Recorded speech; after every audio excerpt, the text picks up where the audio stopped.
여러분 인생의 항해 주님을 선장으로 모시기를 간절히 축원하고 소망합니다. 두려워하지 말고 주님을 영접하는 은혜가 이 아침 이 새벽 반드시 있기를 간절히 소망합니다. 예, 우리 그 두 번째 슬라이드를 열어주시면 우리가 저 1번부터 하나씩 해서 이제 5번째 이르렀습니다.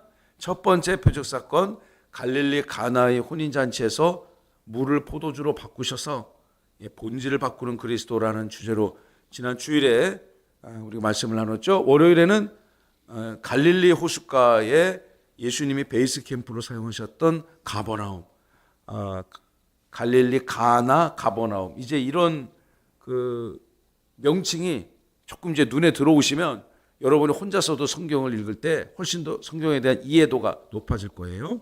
가버나움에 있는 왕의 신하의 아들을 가나에서 만났는데 가버나움에 있는 아들을 고쳐주셨습니다. 그래서 너 걱정하지 말고 집으로 돌아가라. 가는 길에 누구를 만났습니까? 그 집에 또 마중 나오는 왕의 신하의 그 종들을 만났는데, 우리 주인님, 우리 도련님이 깨끗하게 회복됐습니다. 언제 회복됐었는데, 딱 그 시간을 헤아려 보니까 예수님이 치유가 됐으니 돌아가라고 얘기했던 바로 그때부터 열병이 사라졌다라고 기록하고 있죠. 또 세 번째 표적 사건은 베데스다. 무슨 뜻입니까? 네, 할렐루야. 복습을 많이 하셨네. 은혜와 자비의 집. 근데 은혜와 자비가 없었어, 그 현장에. 그 사람은 그 은혜를 누릴 가능성이 1%도 없는 사람입니다. 근데 주님이 찾아오셔서 일어나서 내 자리를 들고 걸어가라. 그날 무슨 날이에요? 안식일이었어요. 네. 안식일에 이렇게 큰 은혜를 받았는데 우리 아버지께서도 일하시니 나도 일하신다. 주님이 이렇게 선언하시며 안식일에 그 병자를 치유하셨는데, 이 못된 율법주의자들은 그 사람을 막 축복하는 게 아니라 막 정죄했어요. 네 지금 오늘이 무슨 날인 줄 아나? 안식일인데 너 이렇게 병 고침 받는 게 이게 마땅한 일이야? 이런 인생도 세상에 있다니까요. 이런 사람들 보고 세상 말로 뭐라고 그러냐? 부지하게 그냥 못돼 먹은 사람이라고 하죠.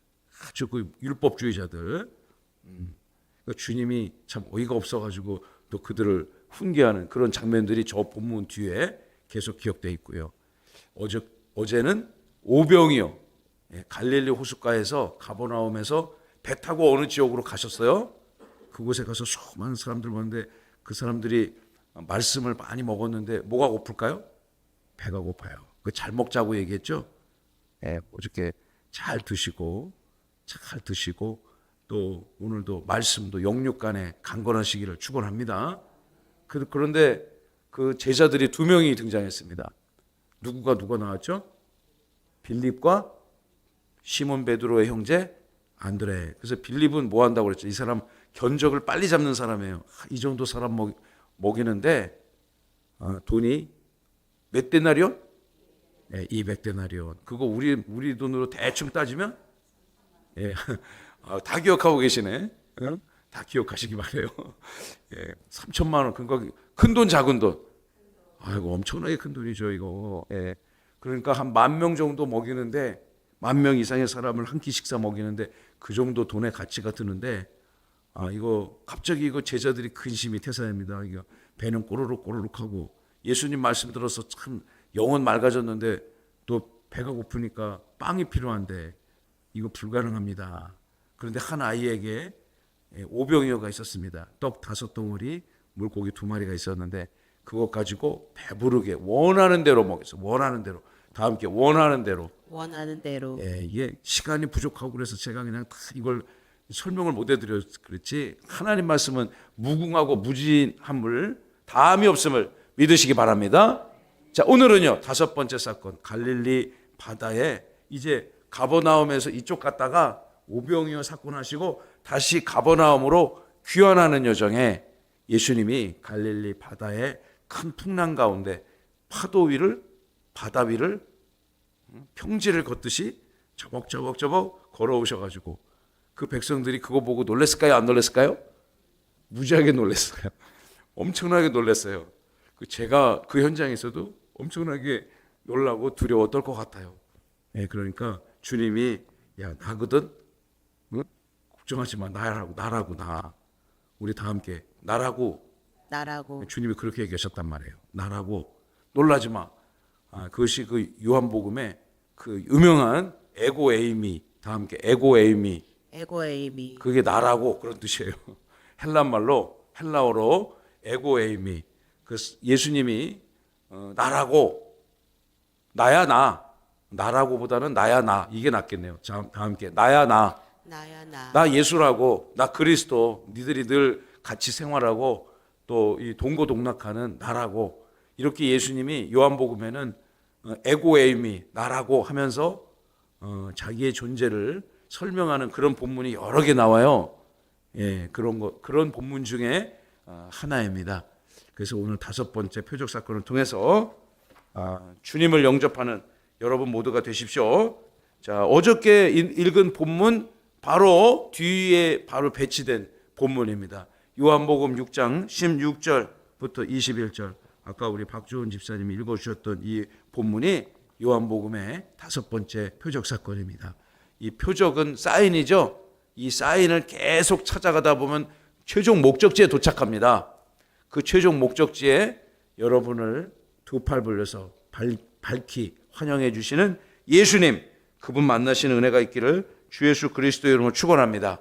자, 우리 첫 번째 말씀을 함께 살펴봅니다. 16절부터 18절의 말씀을 통해서 주님이 함께하지 않은 짙은 어두움, 풍랑치는 바다의 현장으로 우리가 함께 말씀으로 나아가기를 원합니다. 예, 어두워요. 깜깜해요. 그리고 또 짙은 칠흑이 어두운 그 밤에 또 풍랑이 치는 그 바다에 주님이 그 제자들과 함께하지 않습니다. 예, 생각만 해도 걱정이 되고 또 두려움이 찾아오지 않아요? 16절부터 18절까지 우리 한 호흡에 쭉 읽어보겠습니다. 시작. 저물매 제자들이 바다에 내려가서 배를 타고 바다를 건너 가버나움으로 가는데 이미 어두웠고 예수는 아직 그들에게 오시지 아니하셨더니 큰 바람이 불어 파도가 일어나더라. 아멘. 그 말씀을 좀 보십시오. 저물매, 예수님이 오병이어 사건을 일으킨 바로 직후예요. 이것이 오병이어 사건을 일으킨 그 바로 직후에 그 모든 그 산상 집회를 마치고 예수님이 다시 돌아가는 여정을 함께 하고 있는데 무슨 이유인지 모르겠지만 어둠이 찾아왔고 제자들이 바다에서 배를 타고 다시 바다 저 건너편 그들의 그 본 거주지인 가버나움으로 돌아가는데 이미 캄캄하게 어둡습니다. 그런데 예수님이 그들과 함께하고 있지 않습니다. 그런데 어떤 현상이 일어나는가? 큰 바람이 불어 파도가 일어나더라. 예, 그 바다라고 하는 것이 바다의 그 옛날 그 그리스 로마 신화 같은 거 보면 바다의 신이 있지 않습니까? 바다를 다스리는 포세이돈인가요? 예, 그 바다라는 그것이 여러분 어떻습니까? 바다를 처음 봤을 때 저도 처음에 저 수영 같은 걸 못하니까 뭐 수영을 한들 바다 수영 이렇게 하기가 어렵잖아요. 뭐 그 동네에서 하는 개염도 아니고. 여러분 바다라는 존재는 그 현상은 인간에게 두려움을 줍니다. 두려움을. 그 바다 위에 이렇게 그 둥둥둥 떠 있는 그 배가 있습니다. 이 배에서 제가 그 세상에서 섬겼던 같이 일했던 제 인생에 아주 그 중요한 많은 것들을 배우고 삶을 나눴던 분이 있는데 그분이 이제 MIT 뭐 아주 세계에서 제일 좋은 학교죠. 거기에 가셔서 거기 미국으로 전쟁 나자마자 미국을 가서 미국의 고등학교를 갔더니만 고등학교 3학년이었대요. 근데 고등학교 3학년을 딱 6개월을 다녔다네. 예, 그 바로 졸업했어요. 그래서 6개월 공부하고 MIT를 갔대요. 그러니까 뭐 보통 양반이 아닌 거죠. 근데 그분이 배를 그렇게 만들고 싶었대요. 배를. 저 이제 그 북쪽에 사시다가 6.25 때 피난 가갖고 마산 앞바다에서 배가 이렇게 떠 있는 거를 보고서 어떻게 저 쇳덩어리가 배에 떠 있을까? 그게 너무 신기했답니다. 그래서 그걸 보고서 나도 배를 만들어야 되겠다. 예, 그랬는데 그때 당시 이제 미국에 배를 만드는 학교는 주로 미국 남부에 있었답니다. 예, 조선공학을 하는 학교는 그런데 이제 그 어머님이 편찮으셔서 멀리 갈 수가 없어서 집 가운데 학교를 갔는데 그게 MIT인 거예요. 그렇게 설명을 하시더라고요. 그래서 거기는 배 만드는 그 조선공학, 쉽빌딩 하는 학교가 없어서 그 기계공학을 공부를 하게 되었고, 그래서 기계 설계, 디자인을 쭉 공부하셔서 평생 MIT에서 한 40년 넘게 교수 생활을 했으니까 굉장한 커리어를 가지고 계신 분이죠. 근데 그분이 얘기하는데 배가 이렇게 풍랑 가운데서도 그 배가 전복되지 않고 그것이 이제 배 설계의 가장 기본이 아니겠습니까? 배 속에 물 위에서도 균형을 잡게 하는 것. 그런데 예수님의 제자들이 이 가버나움으로 돌아가는 그 배는 그렇게 뭐 큰 쇳덩어리 배가 아니라 이제 나무 목선이겠죠. 예전에 그 갈릴리 바다 호숫가 저 바닥에서 그 유물이 발견됐는데 그 배가 발견된 거예요. 그래서 그 배의 이름이 베드로의 배인가? 그렇게 네이밍이 그렇게 된 배가 있습니다. 그 어디 검색 엔진 같은 데 찾아보면 그 낡은 배가 있을 거예요. 근데 놀랍게도 그것을 이렇게 이제 연대를 분석을 해 보니까 그 과학 기술 가지고 연대를 분석해 보니까 거의 예수님 시대 때 그 만들었던 배가 썩지 아니하고 그 원형이 발견된 거예요. 물론 뭐 새 배는 아니지만 그래서 그 고고학자들이 그 배의 이름을 베드로 배다. 작은 목선이죠.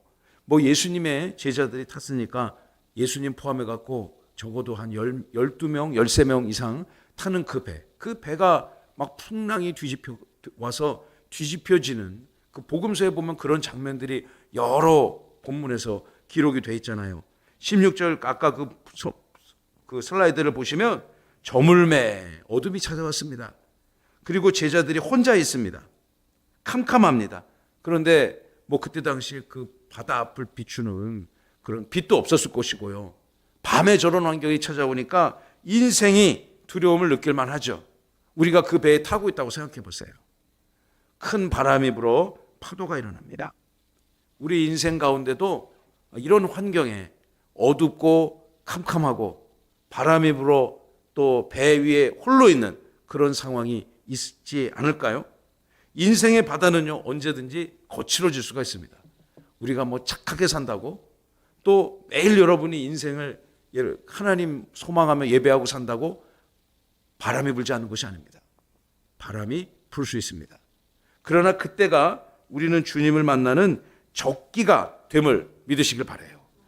예, 우리가 그 바람을 어두움을 막을 방법이 없습니다. 그러나 그럴 때마다 우리는 우리 인생의 여정에 선장되시는 그 주님과 같은 배에 타시기를 간절히 소망합니다. 예, 제 인생도요. 이게 그 인생에 바람이 불 때가 있더라고요. 근데 그 바람이 불 때, 어두울 때 우리 누구를 더 찾아야 될까요? 예, 반드시 주님을 붙들고 찾아야 됩니다. 자, 이런 환경 속에서 주님이 저 멀리에서 바다를 그 제자들이 탄 배를 향해서 저벅저벅 걸어오시는 거예요. 우리 19절을 통해서 계시되어지는 창조주 하나님의 자기 계시를 바다 위를 걸어오시는 창조주 하나님의 자기 계시 읽어봅니다. 시작. 바다 위를 걸어오시는 창조주 하나님의 자기 계시. 그 주님을 이 아침에 만나시길 바랍니다. 19절 읽어볼까요? 시작. 제자들이 노를 저어 시베리를 가다가 예수께서 바다 위로 걸어 배에 가까이 오심을 보고 두려워하거늘. 제자들이 그때는 이제 뭐 엔진이 없을 터니까 이렇게 노를 저어서 그 배를 이동시키지 않았겠어요? 바람을 타고 제자들이 노를 저 시베리쯤 가니까 한 4km 정도 이 항구에서 떨어져서 그 갈릴리 바다를 향해 가는데 주님이 그 배에 타지 아니하고 출발했는데 어느 순간 보니까 저 파도가 이렇게 치는데 그 풍랑이 치는 그곳에 주님이 물 위를 걸어오고 있습니다. 배에 가까이 다가오는 주님을 제자들이 보고 있는 것입니다. 여러분이 보고 있다고 생각해 보세요. 주님이 편하게 그냥 그 풍랑이 있는 그 바다 위를 저벅저벅 걸어오십니다. 여러분 할 수 있을 것 같아요? 옛날에 저랑 같이 학교 다녔던 친구 지금 울산에서 변호사 하는데 제 친구가 있어요. 그 같이 이제 선교단체에서 같이 이제 신앙생활을 했는데 그 친구가 이거 할 수 있대 자기. 응? 이렇게 물리를 자기 고를 수가 있대. 그래서 그 어떻게 이게 이제 학교 다닐 때 얘기니까 40년 전 얘기하는 건데 여러분 이것이 어떻게 가능할까요? 응? 물리를 고를 수 있을 것 같아요? 이게 원리가 간단하다는 거예요. 응? 그래서 어떻게 하는데 그러니까 오른발이 빠지기 전에 왼발을 내디디면 되고 왼발이 빠지기 전에 오른발을 내디고 또 이쪽 발이 빠지기 전에 저쪽 발이 내디고 계속 그렇게 하면 된대. 그것이 궁금하신 분은 한번 오늘 꼭 한번 해보시기 바랍니다. 좀 사우나 가셔가지고 수영장 가셔가지고 노진환 권사님 수영장 가셔서 한번 해보세요. 이렇게 왼발이 빠지기 전에 오른발 하고 오른발 빠지기 전에 왼발 하고 그걸 빨리빨리 하면 이게 안 빠진다는 거예요. 여러분 불가능한 일이죠. 인간이 어떻게 그 한계를 극복할 수 있겠습니까? 주님이 이 일을 하셨어요. 이 말씀을 통해서 이것을 가능케 하게 하시는 분은 주권자, 그 풍랑마저도 잠재우시고 그 짙고 어두운 환경을 극복하시는 그 예수님만 할 수 있는 거 아닙니까? 이 구약 성경에 보면은 특별히 이 바다가 이 인간에게 극복할 수 없는 두려움과 또 어떤 한계적 상황을 맞이하는 그런 것으로 자주 등장을 해요. 여러분 이것은 예수님이 당신이 이 창조주가 되신다는 것을 제자들에게 세상에 보여주시는 신적 정체성에 대한 계시인 것입니다. 자연을 초월하시는 분이죠. 모든 피조물 위에 우뚝 선 그 예수 그리스도. 그 예수 그리스도를 보고 제자들은 두려움을 느끼기 시작했습니다. 두려워요. 어떨 때는 제자들이 3년 동안 예수님과 계속 그 동고동락을 같이 하면서 기가 막힌 것을 너무 많이 봤잖아요. 오늘 이날은 하루에 막 2개를 보여주잖아요. 여러분이 오병이어 현장에 있다 생각해 보세요. 먹어도 그 떡이 줄지 않고 아무리 그 생선을 먹어도 계속 생선이 막 고래같이 커졌는지 아니면 한 마리를 먹었는데 또 한 마리가 계속 생겼는지 그건 모르죠. 성경에 기록이 안 됐으니까. 아무튼 그것은 인간이 성경의 해석의 범주를 넘지 않도록 상상할 수 있도록 허용하신 거죠. 그런데 그 10,000명이 넘는 인파가 배부르게 먹어도 다 남는 거 걷어봤더니만은 12광줄이나 남았다. 성경에 기록했으니 여러분 믿으시기 바랍니다. 성경은요 1점도 1획도 오류가 없다. 이것이 기독교 신앙의 대전제입니다. 성경을 가지고 믿을 수 이게 어떻게 가능하겠어? 응? 그러니까 그렇게 생각하는 목사님들 있을까요 없을까요? 신학자들 있습니다. 여러분 좋은 교회 다녀야 돼요. 그런 교회 가면 안 된다고 생각해 나는. 성경을 있는 그대로 이걸 인간의 관점에서 성경을 바라보지 아니하고 이 성경의 저자가 되시는 예수 그리스도 하나님의 관점에서 우리 성경을 읽어야죠. 여러분 이 온 우주 만물을 창조하신 그 하나님이 무리를 못 걸어오시겠습니까? 그러니까 어떻게 홍해를 가르겠어? 불가능한 거지. 그렇게 잠깐 착시했던 거겠지. 그리고 낮은 데도 있었겠지. 갈대숲 같은 데가 있었겠지. 그곳을 건너갔겠지. 그런데 그 뒤에 쫓아오는 당대 세계 최강의 애국 군대는 그 바다에서 다 죽었잖아요. 그냥 그대로 믿을 때 하나님이 말씀으로 여러분의 인생 가운데 역사하심을 믿으시기 바랍니다. 여러분 당시 애국 군대는 지금의 미국 군대 같은 거잖아요. 압도적인 그 군사력을 지금 미국 보십시오. 진짜 별명이 미국을 하는 별명이 천조국가라는 말이 있다네. 천조국 들어보셨나요, 여러분? 천조국. 국방비로 천조를 쓰기 때문에. 근데 어떤 전문가가 그래요?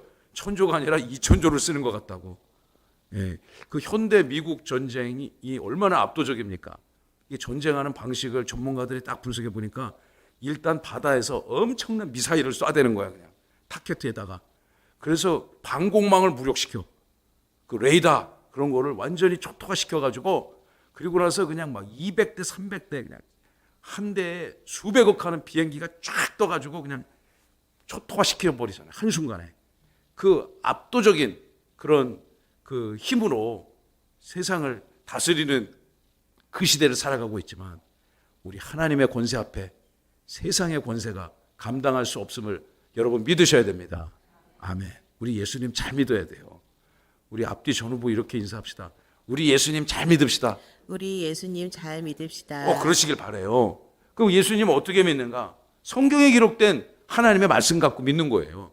제가 무슨 없는 얘기를 막 만들고 막 그 소설을 쓰고 드라마 작가같이 그래서 예수 믿는 것이 아니고 성경에 기록된 이 하나님의 말씀을 한 절 한 절 읽으며 그렇지, 나는 이 하나님을 만나야지, 이 하나님이 나의 하나님이지, 이 하나님이 내 찬양을 받으시고 내 인생을 받으시는 분이지, 할렐루야. 여러분 그럴 때 믿음이 생기는 거예요. 예. 어렸을 때 막 산에 산기도 가갖고 제가 살던 곳에 가나안 농군학교라고 그랬어요. 가나안 농군학교. 예. 그 가나안 농군학교를 자주 갔습니다. 어렸을 때. 거기 가면 기도원도 있거든요. 그러면은 막 산에 이렇게 나무가 있는데 막 그 산기도 하고 나무 붙들고 막 씨름하고 그 나무가 얼마나 괴롭겠어. 사람들이 전국에서 와가지고 막 나무 쓰러뜨린다고 막 부벼대면서 기도. 물론 그렇게 그런 기도도 해야 되겠죠. 가끔은. 그러나 우리들의 삶 속에 여러분 손에 쥐어진 이 기록된 하나님의 말씀으로 우리는 하나님 만나는 것임을 믿으시기 바라요. 우리 제자들이 이런 하나님 만나는 것입니다. 그러니 주님이 20절의 말씀을 보시면 주님이 절대자로서의 그리스도의 선언이 있습니다.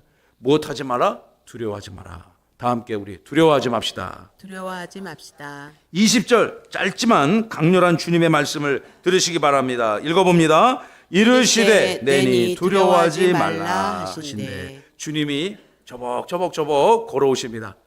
저벅저벅 걸어오시니까 제자들이 막 깜짝 놀라가지고 귀신이다, 귀신이라고 생각했던 제자도 있었습니다. 다른 복음서에 보면 여러분 이 예수님이 저벅저벅 걸어오시면서 나니까 두려워하지 마라. 나는 나다. 에고 에이미. 제가 아까 서두에 말씀드렸죠. 저렇게 써요. 에고 에이미. 영어로 얘기하면 I am. 나는 학생입니다. 나는 선생님입니다. 나는 원동혁입니다. 나는 뭐 고정관입니다. 이런 거 할 때 자기 정체성을 설명할 때 나는 누구라고 소개하잖아요. 예수님이 절대자로서 창조주 하나님으로서의 자기 계시와 선언이 요한복음에 특히 많이 나와 있어요. 그 옛날 출애굽을 하기 위해서 예수님이 우리 하나님이 그 가시떨기나무의 불꽃으로 그 현현하셔서 모세를 만나잖아요. 모세가 깜짝 놀랐습니다. 그리고 너는 애굽으로 가서 나의 백성을 구해라. 나의 백성을 구원하라. 이런 명령을 주니까 깜짝 놀라가지고 누굽니까? 도대체 나를 찾아오셔서 그런 그 메시지를 주는 당신은 누구십니까? 라고 물어보니까 나는 스스로 있는 자다. 이렇게 설명하잖아요. 나는 스스로 있는 자다. 나는 설명이 인간의 언어로 설명할 수 없다. 그걸 번역하기도 참 어려웠을 것 같아요.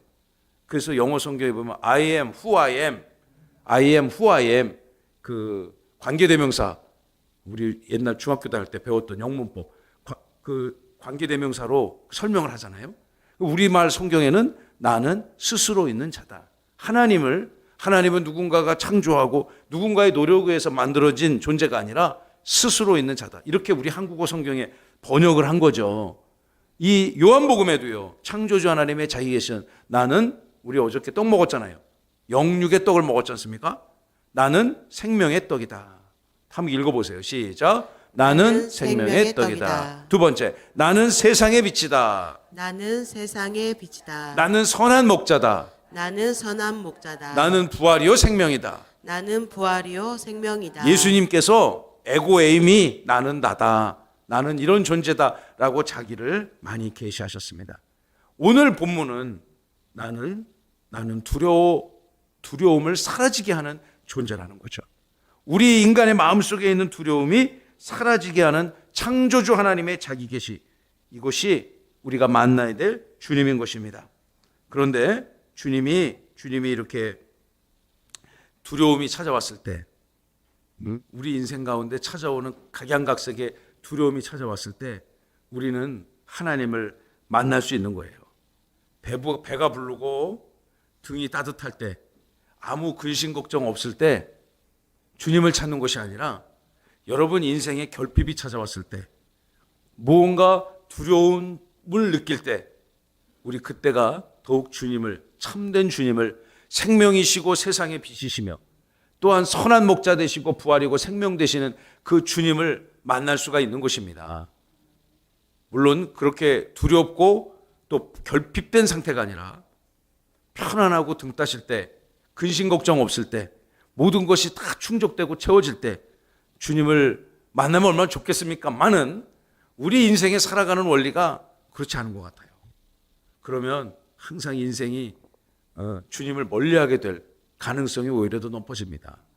여러분이 세상을 살아갈 때 큰 벽을 느낄 때, 곤고할 때, 제가 어저께 오늘 한 가정 좀 요청을 받고 신방을 다녀왔습니다. 대전에. 그래서 그곳에 가서 신방을 가서 이렇게 했는데 그분들하고 여러 가지 대화를 나누고 또 교제를 하면서 그런 얘기를 했어요. 우리 건축할 때 보면, 건축할 때 비교해 보면 지금은 진짜 용된 상황이라고, 용됐다고. 그때 그 상황이 정말 너무너무 쉽지 않았습니다. 제가 극복하기에.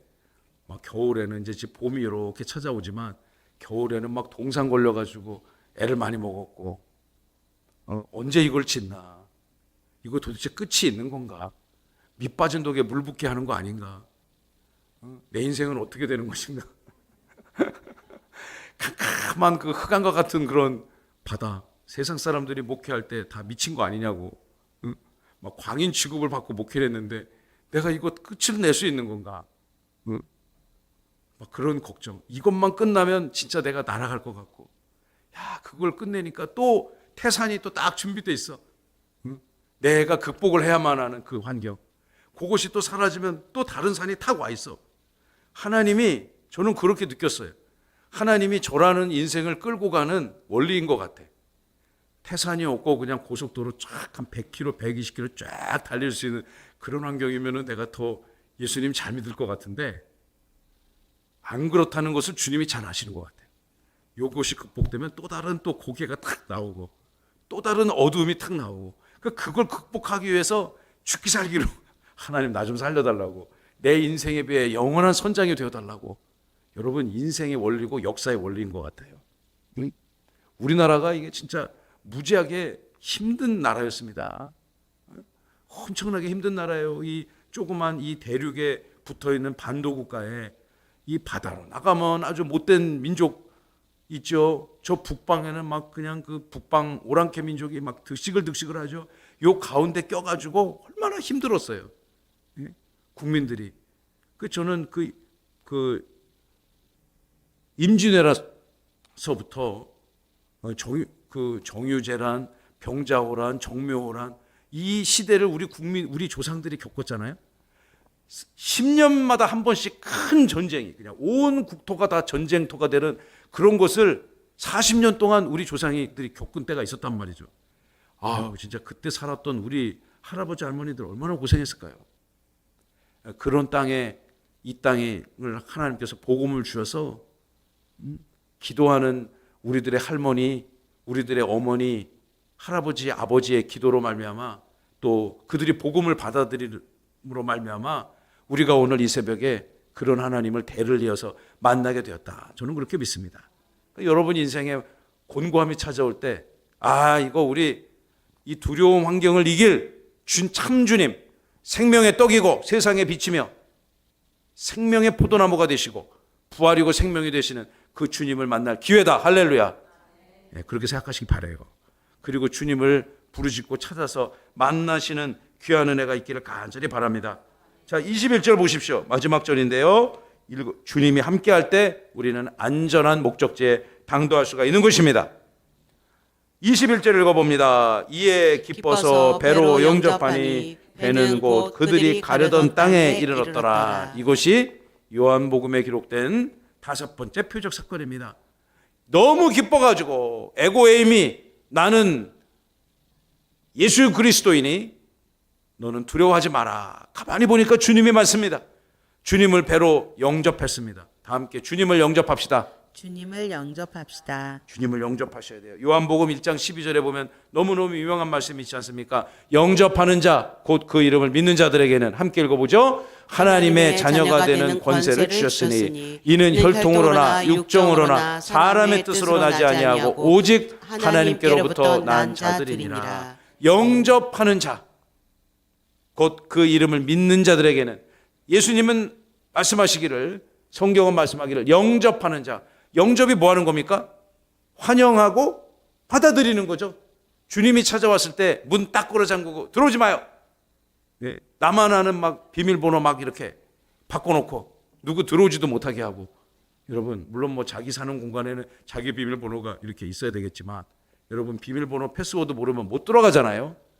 그러나 그것을 해제하고, 공인을 해제하고 주님을 마음속으로 활짝 받아들이며 그분을 환영하고 얼굴 방긋방긋 웃으며 어서 들어오시라고, 우리 집에 와서 나와 함께 식사를 하자고 주님을 맞아들일 때 하나님의 자녀가 되는 거예요.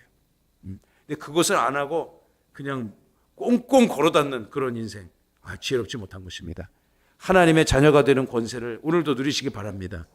그 영접하는 자, 주님을 영접하는 자, 여러분 하나님으로부터 난 자들이에요. 여러분 예수 믿는 게 이게 보통 일이 아니에요. 엄청난 일입니다. 여러분 정말 특별하고 대단한 일을 하고 계심을 믿으시기 바라요. 그것이 어떻게 가능한 것인가? 주님이 우리를 선택하시고 주님이 우리를 하여금 예수님 그리스도라 고백할 수 있는 믿음을 주셨기에 가능한 것입니다. 할렐루야. 하나님이 함께 하셔서 오늘도 그 큰 구원의 계획과 주님의 비전을 여러분의 것으로 소유하시는 은혜가 있기를 간절히 바랍니다. 여러분 인생에 항해하는 배에 주님을 선장으로 모시십시오. 그리고 그분과 함께 동행하시기를 간절히 소망합니다. 마지막 결론을 읽어볼까요? 인생의 폭풍 속에 계시되는 예수 그리스도. 제가 아까 말씀드렸지 않습니까? 우리 인생이 아무 근심 걱정 없고 평안할 때 주님을 만났을 것보다도, 제가 요즘에 사도행전 말씀을 같이 매일 또 읽고 묵상하면서 특별히 주일 저녁 예배를 설교할 때 교회가 인류의 역사를 돌아봤을 때 초대교회가 어떻게 부흥했는가, 두 가지 조건이 있을 때 부흥했더라고요. 첫째, 박해가 찾아왔을 때. 박해가 찾아왔을 때, 예수 믿는 것이 곤고한 상황이었을 때 교회가 성장했습니다. 믿으셔야 돼요. 할렐루야. 그리고 본의 아니게 교회가 분열되기 시작했을 때, 본의 아니게 인간의 계획이 아니라 하나님, 예루살렘 교회가 박해가 찾아오고 교회가 분열되기 시작했을 때 안디옥으로, 데살로니카로, 빌립보로, 아가야로, 소아시아로 복음이 전파된 것이죠. 가는 곳곳마다 교회가 생기고 가는 곳곳마다 우리가 읽는 이 본문 속에 계시된 예수 그리스도를 영접하는 자들로 인하여 하나님의 나라가 온 땅 열방 가운데 그 복음이 한 걸음 한 걸음 더 전파되어져서 우리 이 땅 한반도에도 그 복음이 찾아온 거죠. 놀라운 것입니다. 그 어렵고 힘든 이 한반도 땅에 복음이 찾아왔어요.